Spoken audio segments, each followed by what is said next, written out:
Sveiki, mano vardas Darius ir aš su savo šeima bei draugais keliauju Škotijoje, Airijoje ir Normandijoje. Sekite mūsų naujienas Facebook'e ir YouTube'e. Šiandien aš sveikinuosi su jumis iš tokios vietos, apie kurią svajojau, kurdamas šitą maršrutą ir planuodamas kelionę. Tai yra Viduramžių pilies griuvėsiai, į kuriuos mes atplaukėm tik ką, išsilaipinom į krantą ir dabar jas apžiūrinėjom.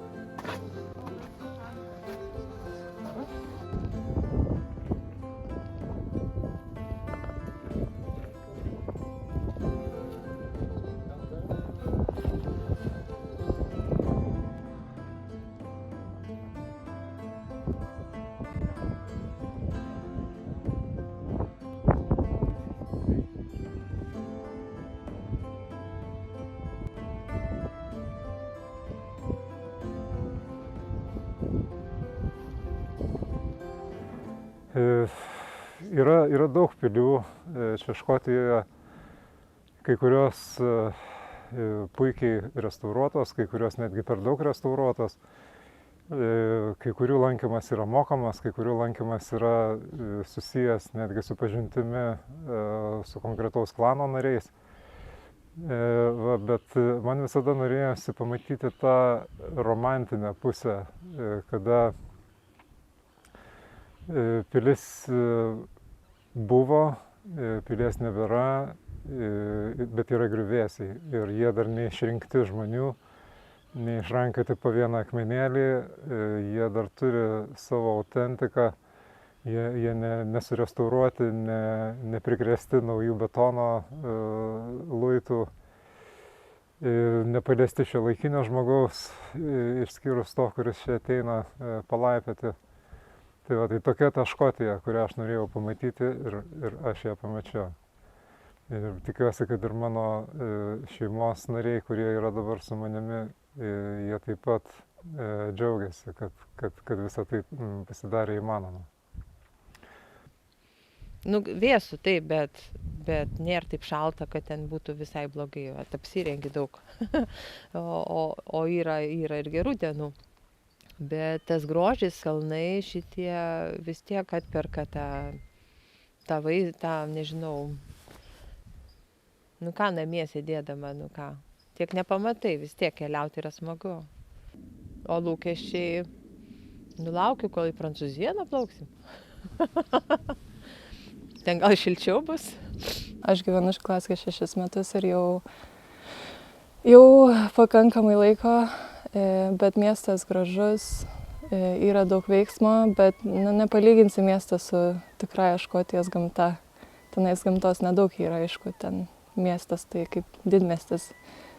Tai va, gera ištrūkti į gamtą pagaliau.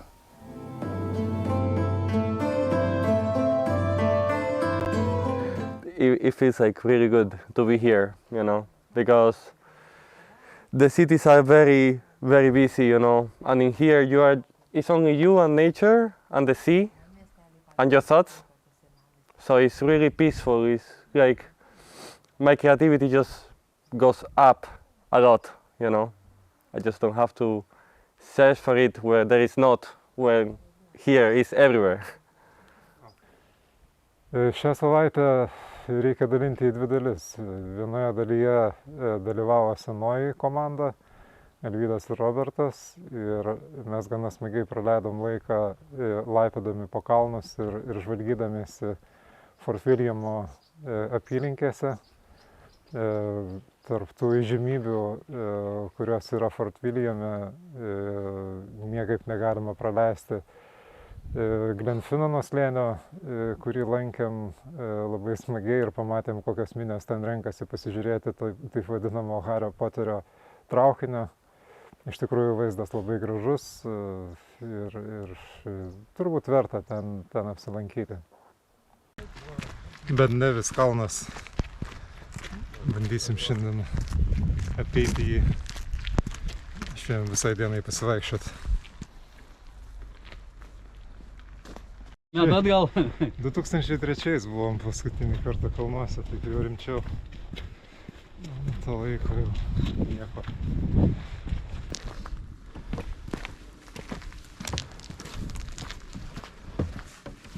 Kol kas šypsenas nedingsta.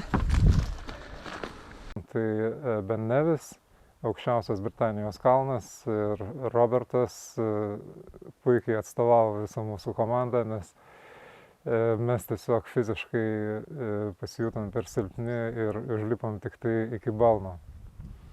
O Robertas užlipo į viršūnę. Tai Robertai, tu šaunuolis.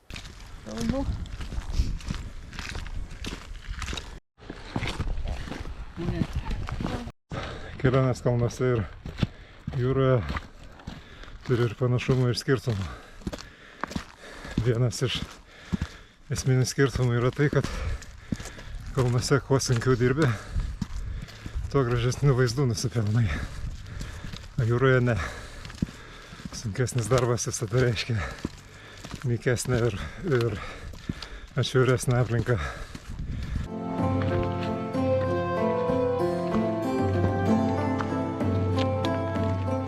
Vietinis gyventojas. Visai nebūkštus. Genus Erikanis ir Genus Viržensis.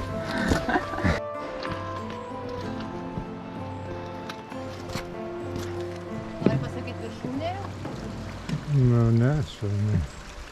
Nu, tokia vakari viršūnė. Turime žiūriuką prieiti.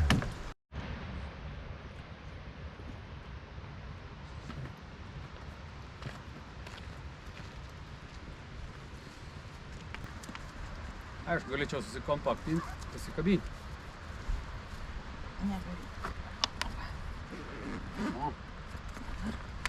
Все, tai mūsų neaplenka.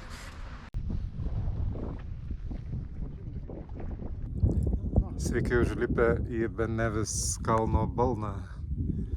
Pačiu viršūnę lipti dar labai toli. Bet pamatėm ežerą. Jo, rodyti, žvėriukas. Gražus. Įdomus jisai. Einam dabar žemyn. Eisim žemyn, nes jau mums užtenka šiandien.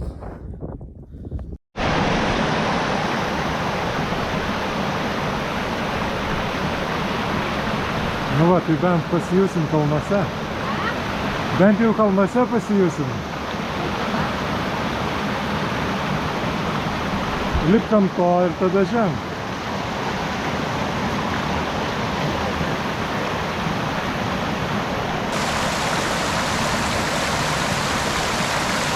Žem, visada.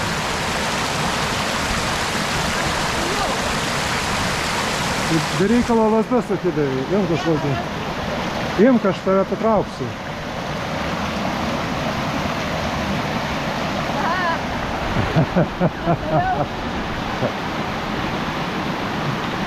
Lipk tą akmenį, lipk į viršų. Per prievartą nieks manęs nevežė. Atiduok koj. Viskas. Viskas kaip buvę. Mėlynių rado. Na. Va. Čia kur avis nenuėdė. Atvažiavom į Glenfinnan slėnį. Labai įdomu, kur visi čia lekia.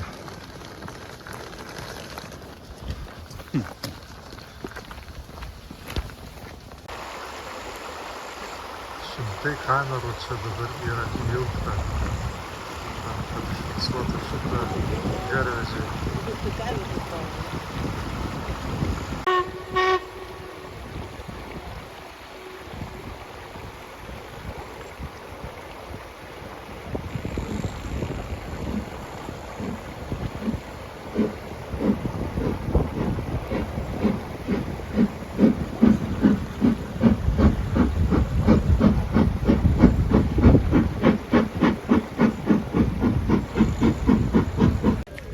Šita minia čia buvo tam, kad pasižiūrėtų, kaip pravažiuoja vienas traukinys.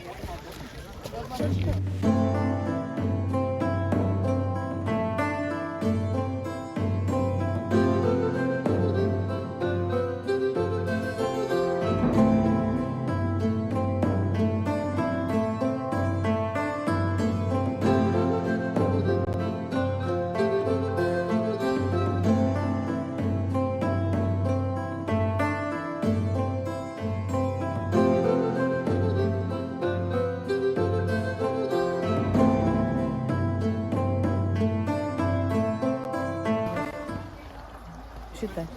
Kažkokie labai maži bėgiai, kažkokie vežimėliai. Gali būti, kad nykštukai brangakmenius veža. Dozėm.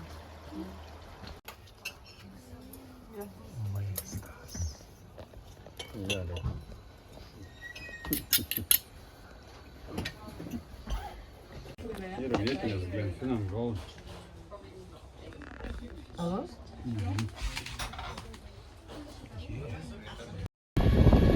Atsisveikinam su Fort Williamu. Mes vėl jūroje.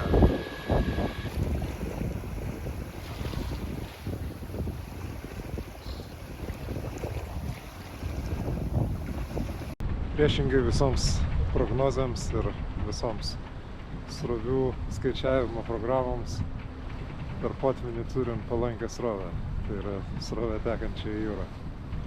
Kaip tai vyksta, pranešiu. Neįsivaizduoju, kaip tai gali būti, bet du mazgai mus neša dabar į priekį. Tolyn į vakarus.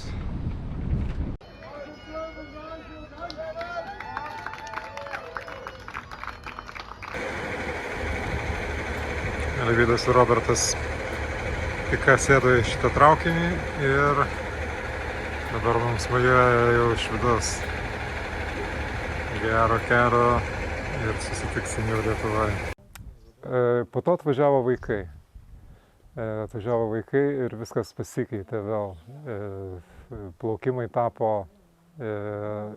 sudėtingesni mums su Ramune, nes viskas nebevyksta automatiškai, reikia patiems kelti burę, reikia patiems kabinti kransus, reikia patiems žiūrėti į maršrutą, dėl visko pergyventi ir jaudintis. Alvydai, tavęs labai trūksta, tavo nuolatinio rūpesčio ir nerimo, kas bus toliau, ar viskas bus gerai ir panašiai.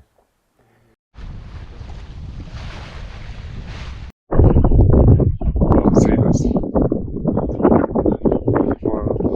Prie nuostabiai gražios didelės Eik salos. Ir aišku, mes vieni mėgstam šitą salą. Pasižiūrėkit, kiek čia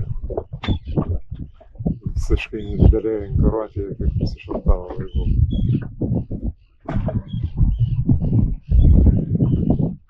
Šiandien plauksim dar toliau į šiaurę iki Skajos ir pasižiūrėsim, ką galim ten pamatyti. Tai per tas 3 dienas, kai mes čia esam su vaikais, jau daug visko įvyko.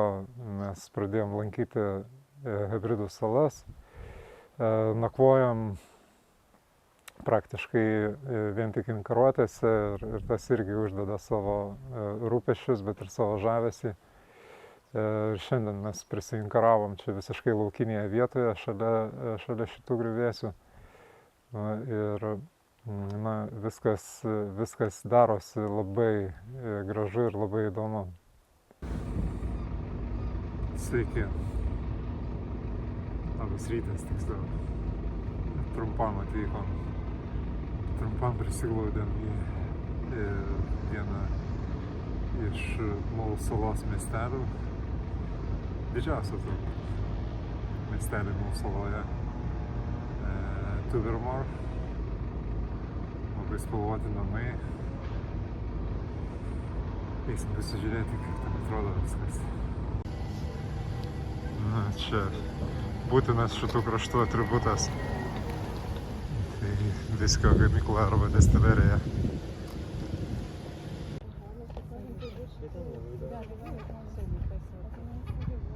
Toks kiemelis.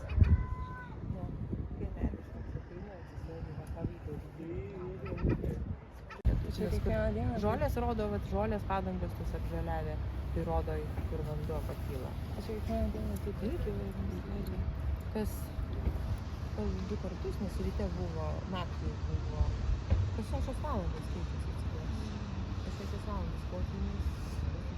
Net neįsivaizduoju, ko dar galim tikėtis, nes jau tiek daug pamatėm per 2 dienas.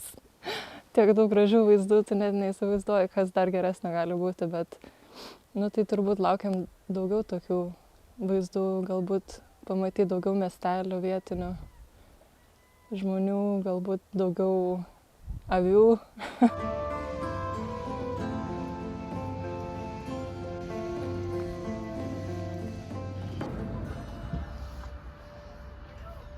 I don't know, the life is short and there is so much to see and the time is now because clock is ticking and there is so much beautiful places of the world to see and we should just go and do it. Nenustokite būti su mumis, nenustokite domėtis ir žiūrėti mūsų video. Paspauskite patiktuką, pasidalinkite su draugais ar šeimos nariais. Mums labai įdomu yra stebėti, kaip auga mūsų gerbėjų skaičius ir auga Sėlink Vivače kanalas YouTube platformoje. Kitą savaitę mes po truputį judėsime į pietus ir mūsų šito etapo, Škotijos etapo galutinis tikslas yra Glazgas, kur mes vėl paleisime vaikus į laisvę, kad jie toliau gyventų savo didmiestyje ir tada mes jau keliausim į Airiją. Taigi, iki susitikimo kitą savaitę. Ate.